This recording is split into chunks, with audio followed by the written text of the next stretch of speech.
రీసెంట్గా ఫోక్ ఇండస్ట్రీని ఒక ఊపు ఊపేసిన సాంగ్.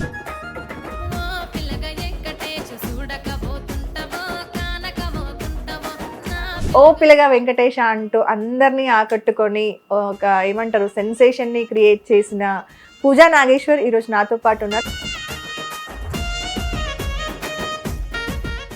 ఎక్కడ విన్నా కూడా నీ సాంగ్ కంప్లీట్ గా ఓ పిల్లగా వెంకటేష్, ఓ పిల్లగా వెంకటేష్. 200 మిలియన్స్ క్రాస్ అయిపోయింది కదా. ఎలా ఇంకా డేకి 1 మిలియన్ వస్తూనే ఉంది. సో తేరీ మేరీ కథ సాంగ్, ఆ ఆపర్చునిటీ ఎలా వచ్చింది?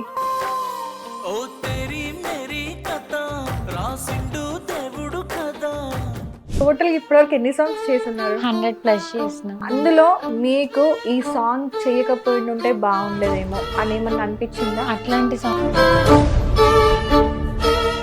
పూజ అంటే బోల్డ్వి కూడా చేయడానికి రెడీ, ఎక్స్పోజింగ్వి చేయడానికి కూడా రెడీ అని ఇట్లా నెగిటివ్గా ఆలోచించే పీపుల్ కూడా ఉన్నారనమాట.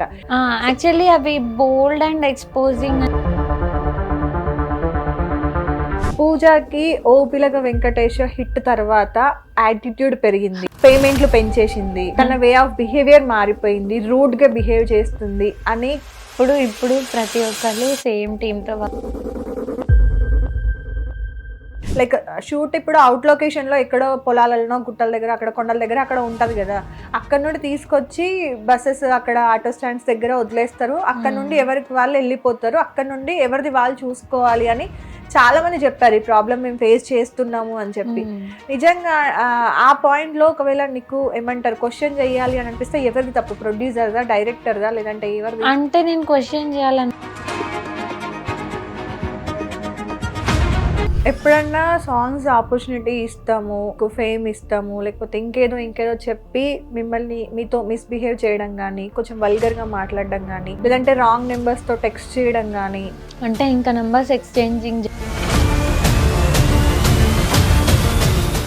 అచ్చా ఈ అమ్మాయి ఫోక్ లోనే ఉంది కాబట్టి ఇండస్ట్రీ సైడ్ అవకాశాలు రావాలంటే ఈ అమ్మాయి ఇట్లా అయిపోయింది, ఈ అమ్మాయికి అవకాశం ఎట్లొచ్చిందో, ఏం చేస్తే వచ్చిందో, ఇలాంటి చురుకు మాటలు వస్తూ స్టార్ట్ అవుతాయి. ప్రతి ఒక్కరికి కామన్ అది.